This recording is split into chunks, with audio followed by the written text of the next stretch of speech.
Well, welcome everyone. I'm Elizabeth Murray, the Senior Curator at the Fashion Museum Bath, and we are delighted to welcome you here this evening to celebrate the reveal of this year's Dress of the Year 2024, but also a bit of a look back at Dress of the Year in general.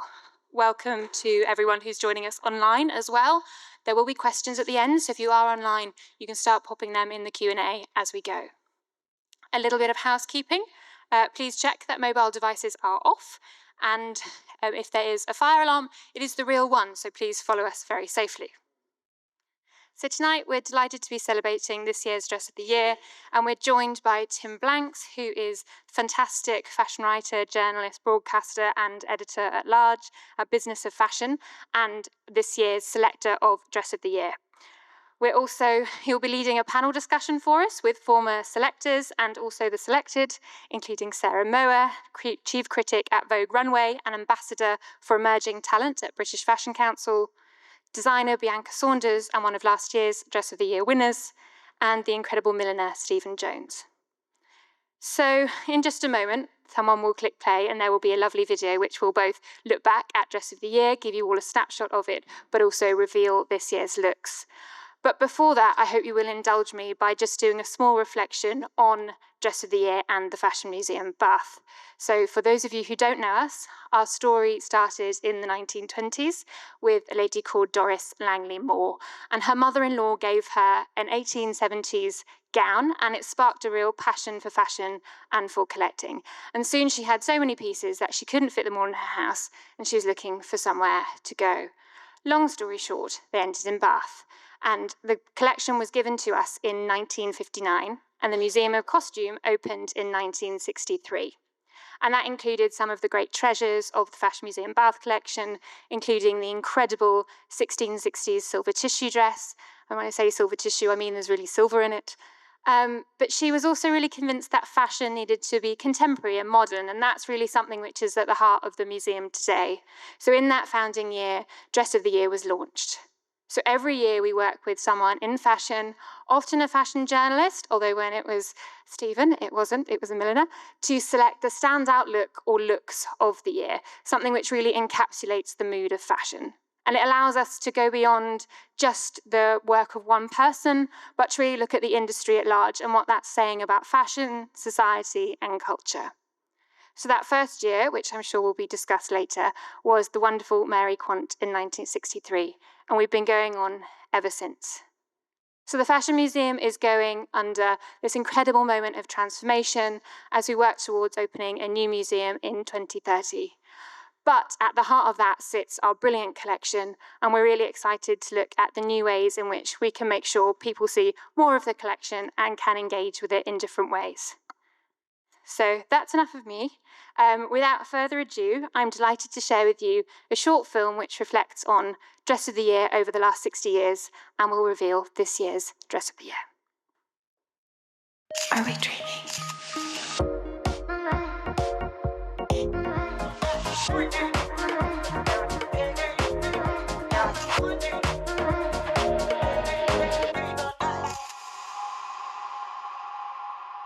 I think fashion has two primary impulses. On the one hand, it reflects its present. On the other, it projects a future. When you look at the massive collection that the Fashion Museum Bath has accumulated over the past 6 decades of historic and contemporary looks, you can see those impulses at work.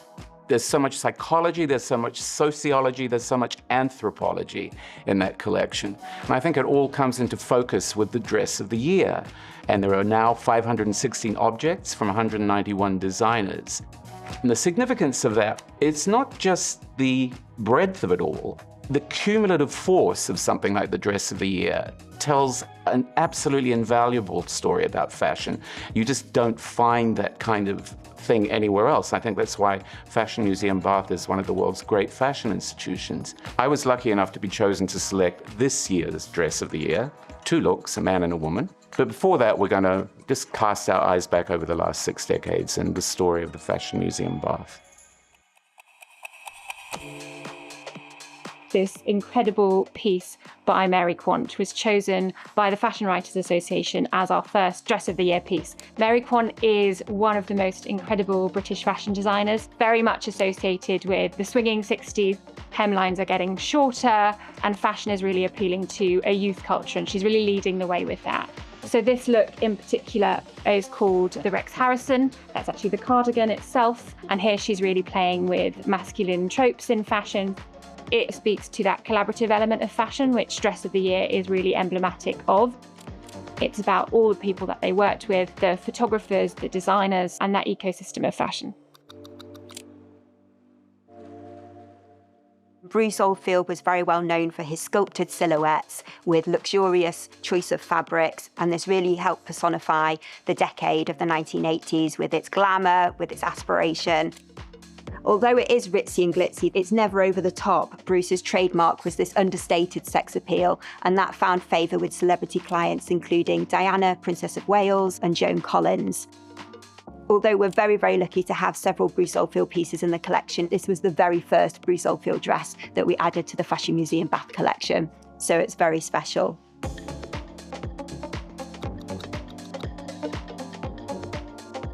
Ralph Lauren started doing menswear, in particular ties, but by 1972 had branched out into women's wear. It's obviously a very menswear approach to women's wear. So you've got the classic two-piece suit, which is pinstriped. For the campaign for the collection, looks were also shown photographed without the shirt and the tie, which was meant to appeal to buyers who might want a slightly softer approach to the masculine elements of the collection.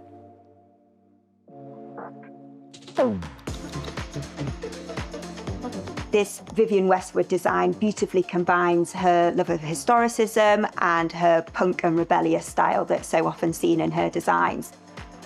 It's a beautiful deconstruction of post-war couture, but with the unfinished edges, it's got that hint of subversion and sex appeal that lay at the heart of her designs. I remember Stephen coming to Bath to look at the Dress of the Year collection, and he was amazed that we didn't have a Vivienne Westwood design represented in Dress of the Year already. He felt that it was his responsibility to address this with his selection, and we're very pleased that he did.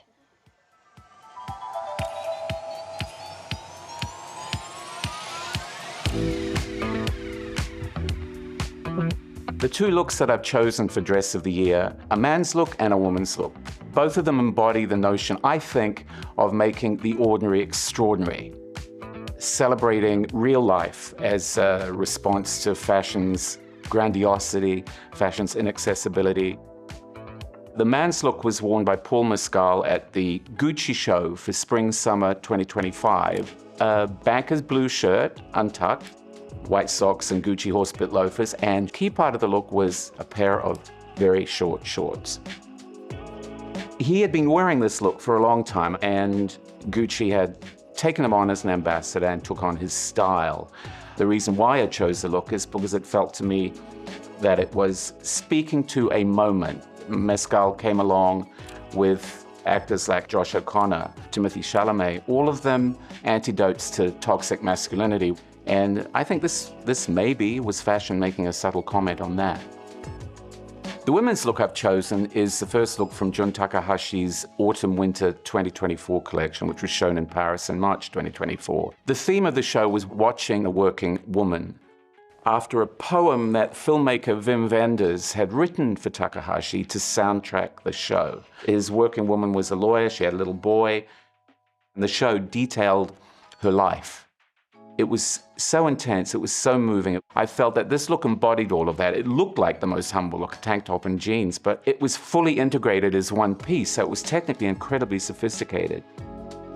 It really was making the ordinary extraordinary, and that was why I felt it had something to say to fashion. It really, really moved me, and that's why I chose these looks for the Fashion Museum. I'm really looking forward to seeing how these two outfits slot in to the rest of the Dress of the Year looks from the last 6 decades. And as soon as the museum opens again in its new premises, I hope that you go looking.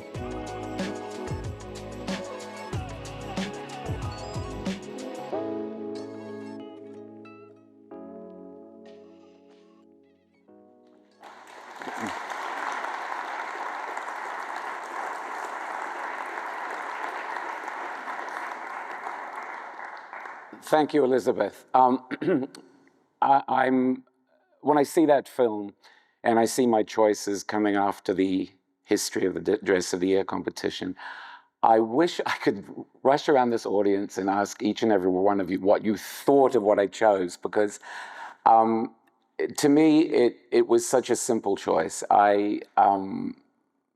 Somebody asked me today if I agonized over it, and it made me took 30 seconds.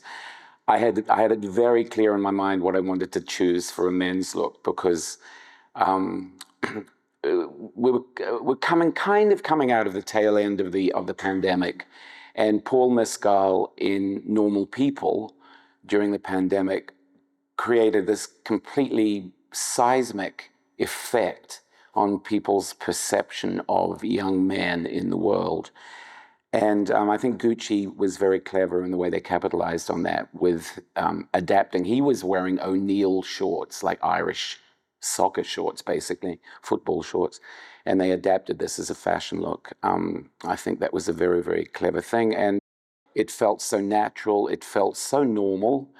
And I thought that was a very, very interesting point to be making for a high fashion house like Gucci. The complementary women's look, I mean, you could see this man and this woman together in real life. That doesn't often happen with men's and women's collections in fashion. They're not always particularly compatible. I love the compatibility of the looks. I love the fact that there was a sort of poetry of the ordinary in the Jun Takahashi look. It felt quite profound to me. When I was sitting in the show itself was one of those incredible moments where unfortunately you had to be there. It was quite hard to explain to people how emotional this combination of clothing and this voice track of this man reading a poem called Watching the Working Woman was. But it was a very emotional moment, and it was also, as I said, quite ordinary in a way, but not banal. There was something so transcendent about that show. Anyway, that's why I chose the looks. As I said, I feel they slot into the history of the Dress of the Year initiative, because when you go back and look at these, since 1963, these hundreds of items of clothing, and hindsight gives you the opportunity to see how a piece of clothing can define a moment, and that is really the power of fashion. That you can look at a dress. I mean, in the Dress of the Year collection, one of the early looks is actually I'll put this is a little reminder of what I chose, and we head into the Mary Quant look. But a few years after that, there's a look that was chosen, and Jean Shrimpton is modeling the outfit. And you can look at Jean Shrimpton, and it just is, I don't know how many of you feel the way about Jean Shrimpton. I do, but you just get this tidal wave of associations that just come back. The incredible power of fashion to evoke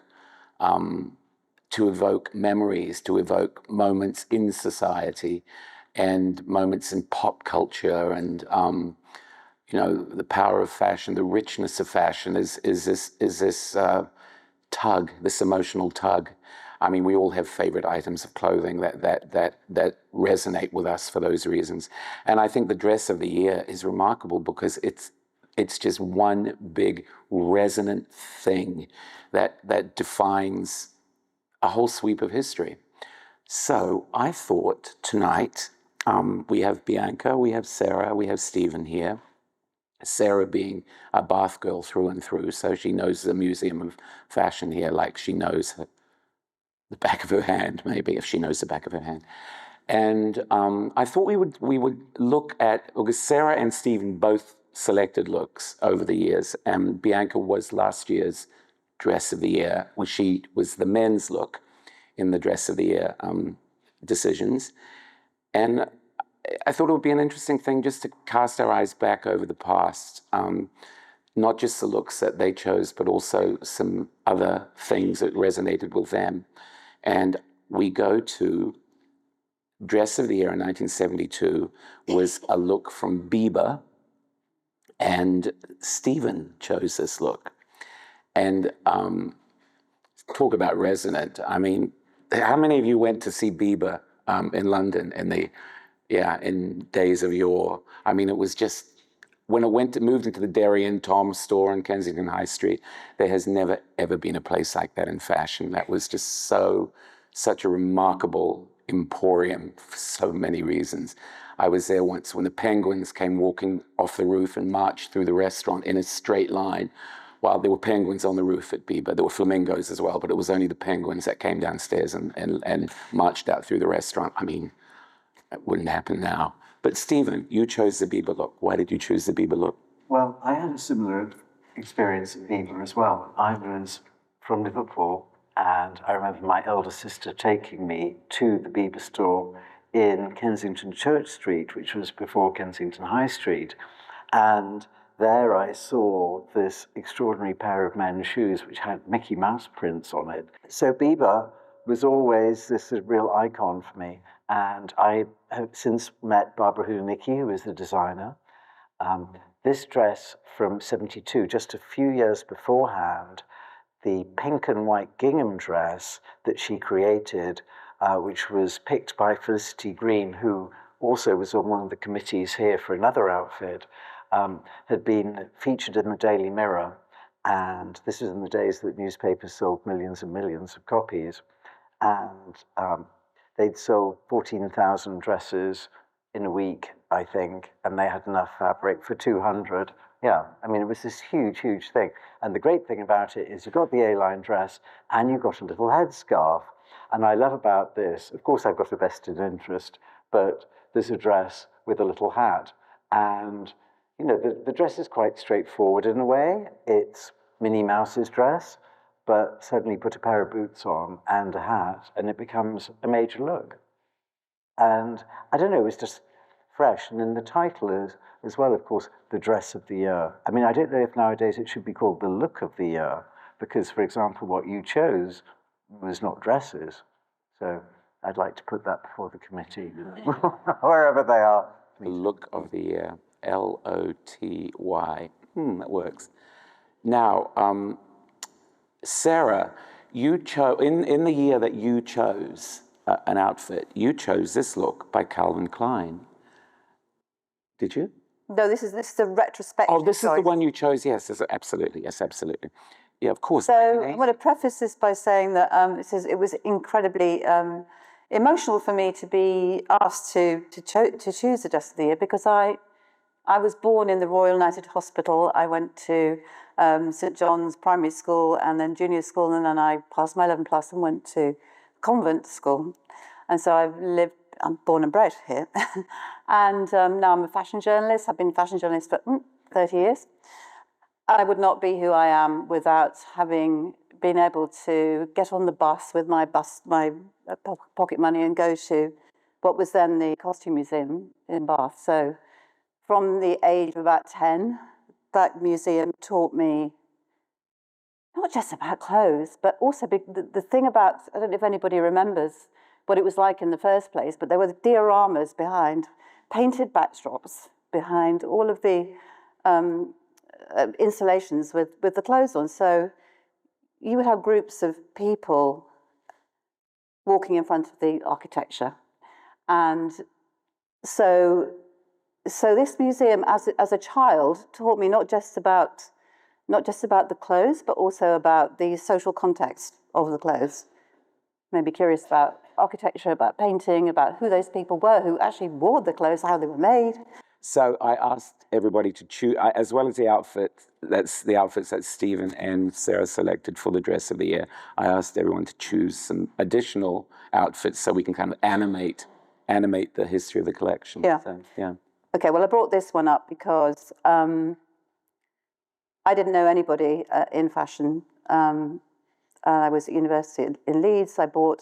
Happened to buy a copy of Vogue, and there was so closing doors moment. In that issue, there was a page which was a Vogue talent contest, and I thought, I'm going to put off writing all my essays and I'll just do it. Posted it off, And one of the questions was, is there something in this, identify in what in this issue really speaks to you as a look? And it was that. It was that wrapped dress. And I didn't know anything about fashion. I just knew that was, I don't know, I just responded to it. Calvin Klein at that time was Roberts, who was the most, Stephen, talk about Michael Roberts, who Michael Roberts was, who chose this dress. He was an extraordinary journalist, photographer, figure on the fashion scene. I think he was at the Sunday Times when he chose us. Yeah. And worked on tap. And scandalized people every single Sunday. Yeah. But his taste was... So I find that very... again, that's... Were you ever able to rationalize why the wrap dress, why that wrap dress spoke to you? Did it seem like something particularly free and... Oh yeah, we were coming out of punk. I mean, it was kind of... there was a whole new wave thing going on. I don't know, it felt like there was a new wave of fashion coming, and this felt like it. Obviously, I couldn't afford it. Now, Stephen and Bianca chose this John Galliano dress that was selected by, God, my eyes, Debbie Mason in 1987. Bianca, what did this look say to you in particular? I think it definitely reminded me a lot of my own menswear, because I feel like there's an in-between of it being masculine and feminine. And then the use of like drape is quite interesting because the top of it is quite structured, but then it really like integrates the pattern.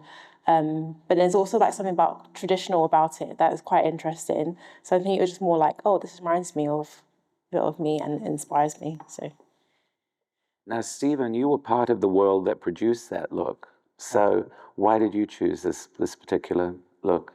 I only started to work with John Galliano in a few years after this.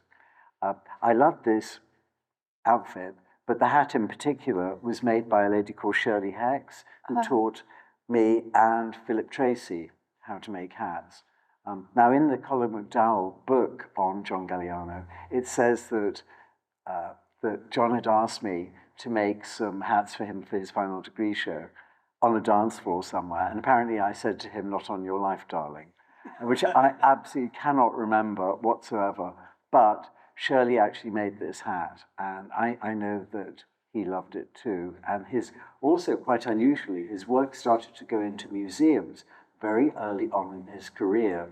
And I think just before this, some of his work had been acquired by the V&A as well. Yeah. What is it about, what was it, what is it, and what will it be about John Galliano that makes him so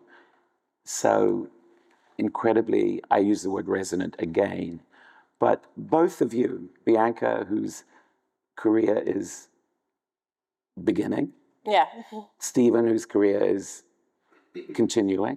Thank you. I was getting nervous for a moment. You are both drawn to that look across the generations. I think there's an element of like modernism in it, and I think it's something that I can imagine that like now, and it still exists in this time. Probably why it was so documented so early on in his career as well too. I guess that's probably why it's been such an honor for me to be part of the museum, is that fashion history is as long as the person remembers you in the museum, not the people that talk about you. Because we do forget about people very often, and it's quite sad. I think it's great because this is the dress of the year. You know, that speaks across these gulfs of time. Now, Sarah, you chose this look, a Karl Lagerfeld look for Chanel it was chosen by Elizabeth Tilberis, the editor of British Vogue, in 1991, and you worked for Elizabeth Tilberis. Again, incredibly close to my heart because Liz Tilberis came from Bath as well, and she was editor of Vogue. Her first break was writing for the Bath Evening Chronicle. Does it still exist?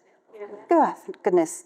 So when she was a girl, very young teenager, she wrote some columns for the Evening Chronic, and I didn't know her then. She was a slightly older generation, well, an older generation than I. And so when she hired me for to come as fashion features director, suddenly realised that we come from the same place, and she was just such an incredible, very inclusive, very sisterly leader and example, very warm woman who taught me so much in terms of encouraging young people. And she would be like an orchestra director, and she would always have everybody's opinions and then thank you and say how brilliant your work was, which is so rare these days, especially in fashion. Anyway, so she was a massive influence and a joy to work for, and she was very close to Karl Lagerfeld. And in those days we had faxes, and she would wait for after she'd published every issue, a fax would come through from Karl Lagerfeld, handwritten, about what he thought about about her issue. Anyway, she chose the dress of the year, which was this actually groundbreaking. It was very, it was very radical for Chanel at that time. You can see it's the classic cardigan jacket with, yeah, it's only got Karl was channeling the sort of very beginning of the hip hop movement in New York, and there was very much to do with streetwear, what we call streetwear now. So you got a frayed denim skirt, and all of the and I think the belts are pretty heavy duty, as you see on the streets of New York. So Karl Lagerfeld was catching the moment then, and we all really did want to wear those clothes, and we came down. She brought us down on the train to Bath to a celebration of the announcement of the dress of the year, and Liz had arranged for us all to wear Chanel, so that was a really special moment. On the train? You came on the train to Bath? Yes. All wearing Chanel? Yeah. That must have been a moment. It was amazing. I think that this also highlights something else that I think has become increasingly important about the dress of the year competition, is that its scope became more and more international as time went on. So it's a record for the entire world. It's not just it's the Bath Museum of Fashion, but I think the collection speaks to the whole world, and it really will when it gets its brand new, huge and fabulous building. Now, Bianca, you chose this look, which is a 1996 blend of Alexander McQueen and Paul Smith.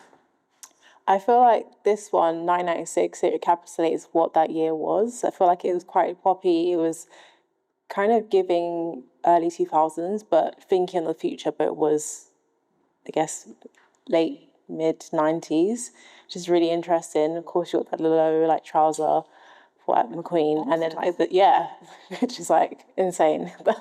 And then the Paul Smith suit, I think he really just standardizes what menswear is in the UK, and it even the shape of it was quite any sort of guy could fit into it, but it was an untraditional fabric of the time. So, and this is to Stephen's point, I guess, about the dress of the year, that it's the look of the year, because from the very beginning, there were men's looks incorporated. There was often a male model and a female model wearing the clothes. But that's another big tick, I think, that the recognition of menswear, which became more and more important, especially with somebody like Alexander McQueen, who I think, as the years roll on, is just maybe one of, if not the most important fashion designers of the last 50 years.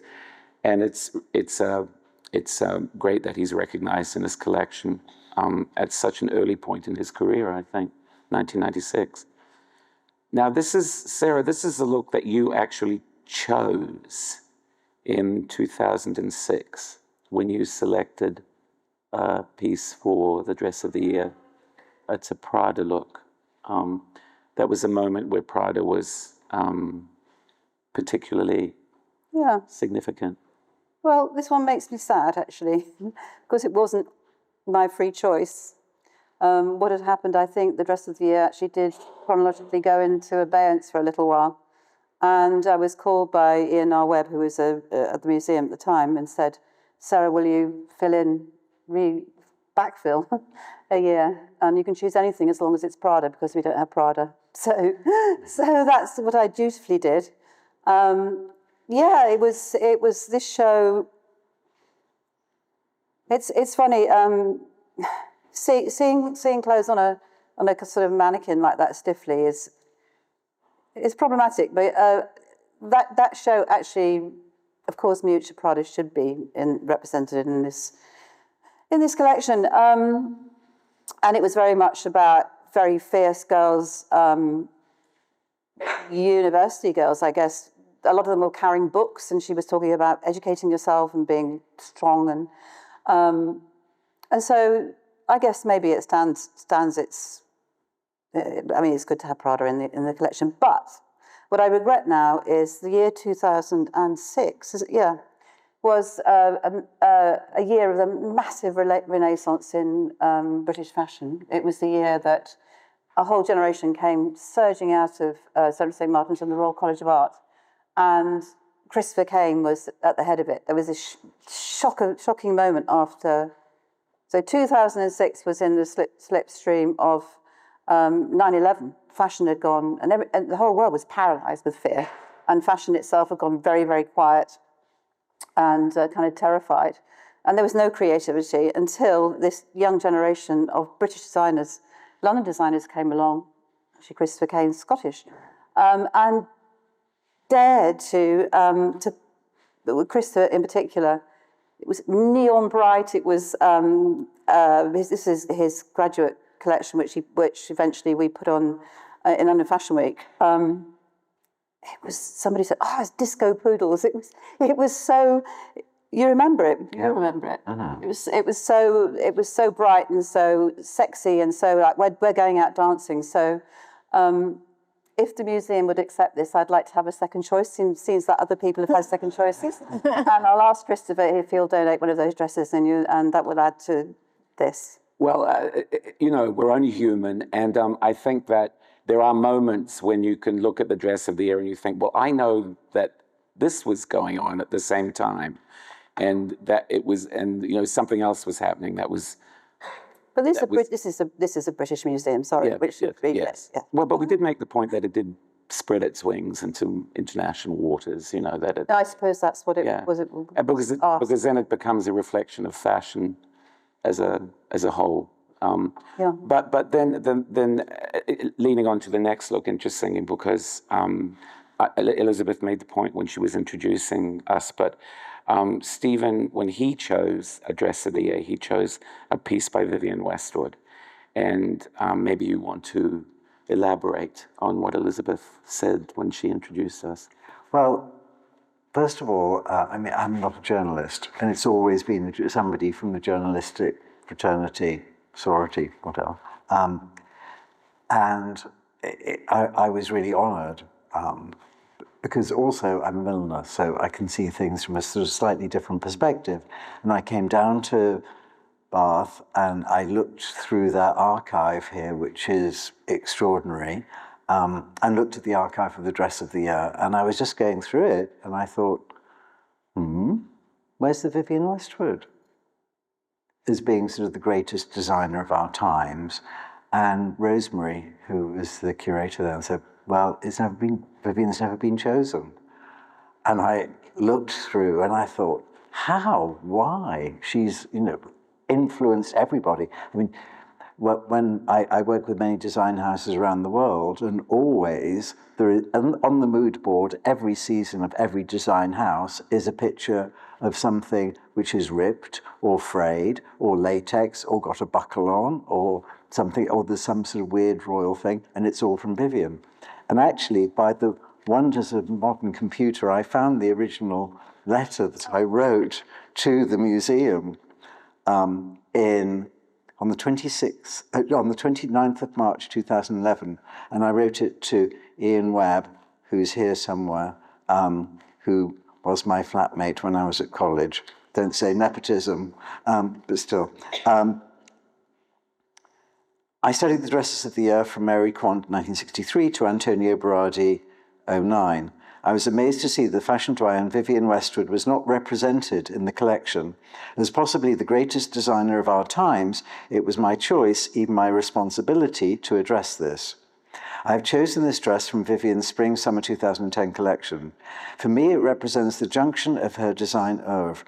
The revolutionary ripped hems that she was the first to create 35 years ago, and her punk clothing at her shop Sex, and her study of the ladylike design codes of the British royal family that started in 1985. The precious bicoloured taffeta is draped in a radically unique manner, which hits at decorum, but with an underlying sexuality, which is at the heart of Westwood's design. Cool. Maybe I should be a journalist, a wordy journalist. Well, you put me to shame. But it's a beautiful dress. You know, it's not one which is particularly known. It's not the corset. It's not because also when you're choosing, it's not as though you're choosing your favorite outfit from that designer or the most representative one. I had to say as well, Liz Tilberis was the first person who wrote about me in British Vogue. Ooh. She was amazing. She was amazing. Yeah. So that's why I chose Vivienne. I mean, and I love this dress too. And I'm so pleased that I was able to put this into the collection. And Right and Injustice. Yeah. At the same time. Yeah. I mean, it was, in a way, you said for you made your decision in 10 seconds, though 30 seconds. That was my decision, and just seeing what was available from that collection. And it was great because this dress has been exhibited quite a few places as well, with the collection from Bath, for example, at Blenheim Palace last year. It was shown as part of the collection of Vivienne clothes, but from Bath. So what you're saying, it wasn't necessarily the most important dress in that particular collection? No, because also you have to, when the process is that you approach the designer and the designer donates it, and it's what is still available, because often it's at the end of the year, and maybe they could remake it, maybe they can't, maybe the fabric doesn't exist anymore. So it's not like I'm going to have that and that will be delivered. It's much more sort of... That is a very, very important point, that having said that... And actually on yours, for example, that you told us something this morning, which was extraordinary, that they did recreate the outfit. Yeah, the cardigan that the model was carrying in the original show was a vintage cardigan that Jun Takahashi's team found in Kyoto. And they didn't want to let it go because it was a very, very special, absolutely unique piece. So for the Dress of the Year competition, they recreated the cardigan stitch by stitch. They remade that piece, which is a testament to, I think, Jun Takahashi and his team. They're just incredible human beings. I also think it's a testament to that fabulous sense of Japanese completism, that if you're going to do something, you do it to the absolute maximum. And so the Bath Museum has this cardigan that's a completely unique piece that was created to go with the look that I chose, which makes me feel very good for the museum. I also about that piece, that Stephen makes the point that you don't always, when you're looking at a collection, you don't always get the piece you want because it's not available. You're kind of not hamstrung, but obviously that is a limitation, that you choose something else that is available for the Dress of the Year competition. But then the pieces that are chosen take on this weight as time goes on. And you look at that now, and it'll probably end up being one of the definitive Vivienne Westwood pieces. And the more I look at it, the more I love it. I mean, the draping, I work with Dior as well, and it's so fascinating how those Diorisms of a Dior ball gown are there, but done in this completely modernistic and sort of punk way too. Now, I chose a look. To go. Everybody else had picked one. I chose just one from the whole spectrum of Dress of the Year choices. I chose this piece by Craig Green, who I think is one of the is one of British fashion's most incredible menswear designers, a visionary designer, a revolutionary designer. Probably you're looking at that and you're looking at what I chose earlier and you're thinking, oh, I'm getting an idea of what Tim likes. But this collection, I mean, we were there, people cried. The models were barefooted, like the woman in the undercover show had bare feet. I don't have a thing against shoes, but I did like just the freedom. This is a very spiritual collection. And when I saw it in the Dress of the Year collection, I thought, yeah, this collection is, as the years roll on, this collection is going to become an incredibly definitive document because it reflects a whole spectrum of creativity. This look it would be probably deemed quite avant-garde by a lot of people, but the fact that it's in the collection really shows what a broad church this collection is. The last look is Bianca's look from last year. This is what was selected from her by Caroline Rush from the British Fashion Council. And I wanted to ask Bianca what it means to be chosen for the Dress of the Year. What does that mean to a designer to be chosen? It definitely is a huge honour because I guess sometimes I get asked to do like gallery or small exhibitions that last over a certain time, but being able to exist and be a collected archive piece is very much honourable because fashion exists in books, it exists in people like talking about it, but I think this is something that's going to, I guess, inform the next generation of designers or people that are interested in fashion. And with this particular piece, it was actually made for an exhibition for Missing Thread. So the Missing Thread was a Somerset House exhibition based on Black designers. And they did like a massive thing for Casey Hayford to like honour his like work. And the print was something I made myself, and it was like I hand drew it from a textile designer called Phelan McNish. So she graduated from the Royal College of Art. So it was kind of like different parts that kind of encapsulated what that year of 2023 was. So they're definitely honoured to be part of the massive list of designers. Well, I also think you look at this and you think that the Mary Quant dress, 1963, we're looking at it now. So in 20 maths, 30, 60 years, people will be looking at this. Yeah. And they'll be marveling at this and wondering at the person who made it. And yeah, I mean, how does that feel? How does that grab you? Yeah, well, I guess it'll live after me. So it's just, that's an amazing thing to have.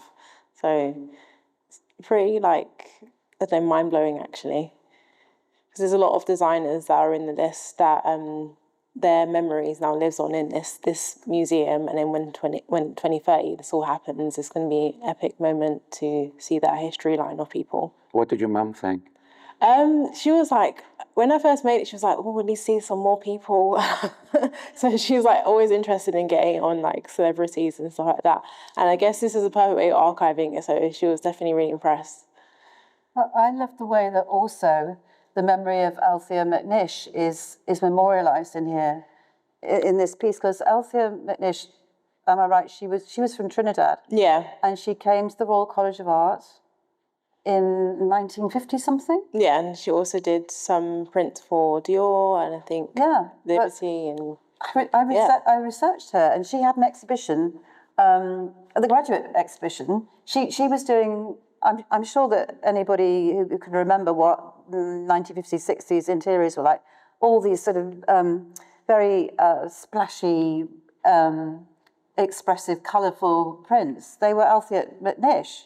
She was her work was taken from that. She was commissioned from her graduate show to heels, I think, and then she became this incredible textile designer. Yeah, and it kind of reminds, because you went to the Royal College of Art, so it's like a perfect 360. Amazing 360. Definitely. Yeah, thank you. Circles. Circles.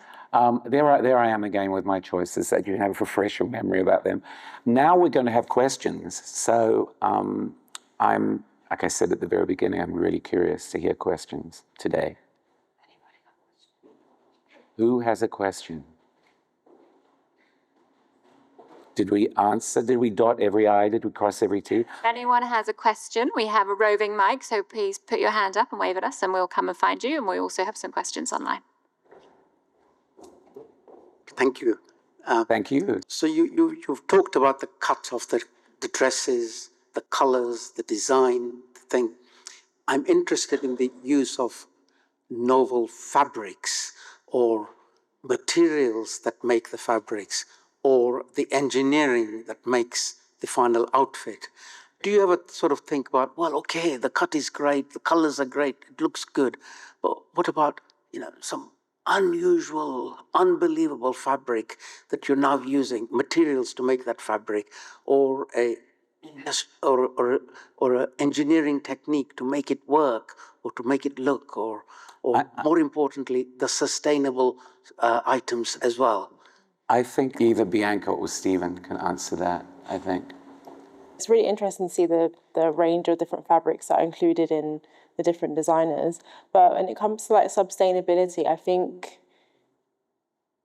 having things archived, not thrown away, I guess that's probably the most sustainable thing that you can do. And then I guess a lot of like the other like designers that have included pieces, it's all been like quite artisanal and intricate. They don't make loads of things. It's about having smaller things that actually mean something. So it's less about mass, about archiving mass, but archiving actual art pieces. I don't know if that answers the question. Now, I think in the collection too, like that Stephen pointed out, the Bieber dress or a version of it, that 14,000 of those that look was sold in how long? How many? It was a week. A week, and they were probably 2 and 6 something. Those dresses, do you think? Yeah, I mean, it was cheap. cheap, and fashion is this spectrum of incredibly beautiful, extravagant fabrics, and then it's also paper dress that everybody wants, So that's its incredible reach. But anyway, that's. But the technology that goes into clothing is extraordinary, because basically most fabrics are flat and they're two-dimensional, and you're getting them to go around a human body, which is incredibly three-dimensional and in movement, and to look good. And they probably have to be washable as well. So to do all those things and be fashionable and be selected for Dress of the Year. So to achieve all of that is quite difficult, which is why people go to college for 3 or 4 years to learn it. And it was very interesting. Earlier we were talking, and one of the functions of the new Fashion Museum will be education as well. And just this idea of people who might be interested in clothing or appearance, being able to go to a place and get some advice about how to have a life in all that. Thank you. Anyone else in the room? Not see any hands. Okay, I think we have them online.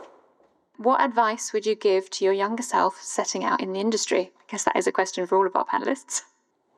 Well, I mean, the industry is incredibly broad. One thing I would say is it's not all about the designer. Behind designers, there are designers' shows and designers' businesses.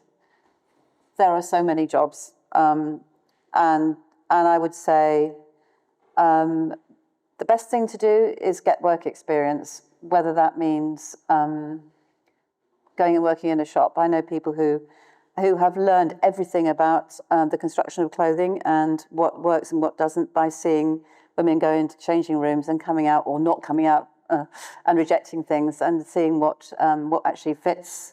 So I think that's one of the really good things that you can do. I think also study your history. Go to museums. Think about the social purpose and relevance of what fashion is, and always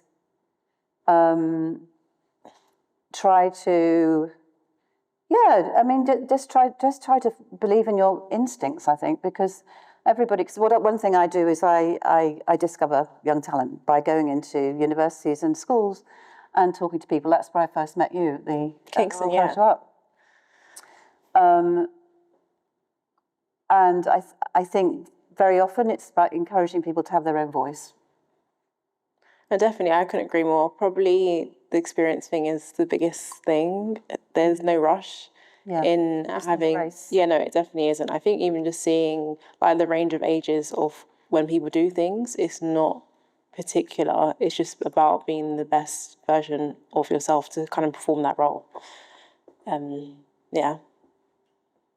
And I agree with that. And I think also now, today, the most exciting people I'm seeing are young people who, okay, maybe you think, oh, all doors are closed, the industry's crumbling, we don't want to be part of it, is to create their own market. So there are people who, there's a designer called Nazir Mazar who has brought together a most incredible group of young designers, and they have like a fashion farmers market, which they which pops up around London on the odd Saturday. You know, people make things at home, they bring them to the market stall, they meet their fans, and people can buy things at prices that are not astronomical. The designer makes the money, everything's cut out, all the other people who might have a slice of what your end price is. But I mean, this brings me back to when Stephen and I were young, there was a place called Hyper, which did exactly that on Kensington High Street, right? Yeah, which was almost like a collective of young designers, and they're making things in their kitchens and selling them that. So, do it yourself. Yeah. Do you think that is the hope for the future then? Yes. I've been, you know, when people are used to reading about fashion as this gigantic multi-billion-dollar business with these huge conglomerates devouring designers and spitting them out. But I've been saying for a while that my dream would be independent designers, independent retailers, you know, to go back to what we loved about it in the 90s and earlier than that. So small scale. And in real life, not online. Yeah, and also not, you know, I don't want, you know, not that I want to be a billion-dollar business sensibility, but I want to do something that makes me feel good, that satisfies me, and that pleases other people. So there's an idealistic dream there. But I don't want to finish on that note. I want somebody else to ask another question. Thank you very much for this evening. It's been really wonderful to hear you. There are some of us here tonight who were involved in Bath in Fashion, and that was a wonderful festival over many years where Sarah, you came, and Stephen and Tim, you were all part of Bath in Fashion at some time during the time that we had it on here in Bath. Do you think that there is something about Bath with its fashion museum and Bath Spa Uni and the Bath College, and there is a real excitement about fashion in Bath that makes the city a special place for fashion? Yes. Yes. Simple answer. It's very interesting because, you know, just down the railway line there is London with the V&A and all the other big museums who've got giant budgets and huge collections. The one thing which I think about, there's a place called Momu in Antwerp, which is a fashion museum, and it's not Brussels, it's not Amsterdam, it's not Paris, which are all, and they have one of the greatest collections. And funnily enough, even the shape of the building is very similar to the shape of the building that you're going to have. And I think Bath, you know, around the world is a unique place, and it's marketed already as a unique place. And the Fashion Museum will, once it's built in 5 years' time, I think, isn't it, 5 years' time, that it will be a huge draw for the area. And I think people, you know, small is beautiful. I think the idea that you're going to this beautiful place where it's really cared for, which is the word you said, as opposed to a big metropolitan museum, which you're just another tourist, I think it's a different attitude. So, yeah, I mean... Yeah, and I think you can do things differently here because you don't have to be the V&A. I think the most exciting thing is new ways of curating, new ways of thinking about fashion history, showing it, who makes it, where it comes from, what the materials are, how literally everybody wears clothes because it's illegal not to, and also to inspire children, because, I mean, one of the things I've seen, and I was very lucky. I had a state education. I was paid to go to university. I had a grant. That doesn't exist anymore. And also the Conservative government, since Michael Gove got in, have tried to stamp out art education in schools. So I think that the magnetism of what's going to happen in Bath can draw people from, you know, the countryside, from cities and towns all around the country, and to make it a centre of interactive learning. I find that very exciting. So you'll be back then? Oh, definitely. Thank you. I think it falls to me to very sadly bring this evening to a close. I know there's lots more burning questions, both in the room and online, and I'm sorry for that, but I want to express my sincere thanks to Tim and to our wonderful panellists for such an incredible conversation around Dress of the Year. I've certainly learned a lot more, both about the pieces that you were all involved in, but also the larger collection. And Sarah, let's talk about an addendum to 2006. So I would also really like to thank Gucci and Undercover for their very kind donation of the 2 additional looks to our Dress of the Year collection, and to everyone who has been involved in making this event happen, including Ian R. Webb, who has been a great supporter of Dress of the Year throughout. So thank you very much, and I hope you'll all join me in thanking this year's selector, Tim, and our panellists. Yeah.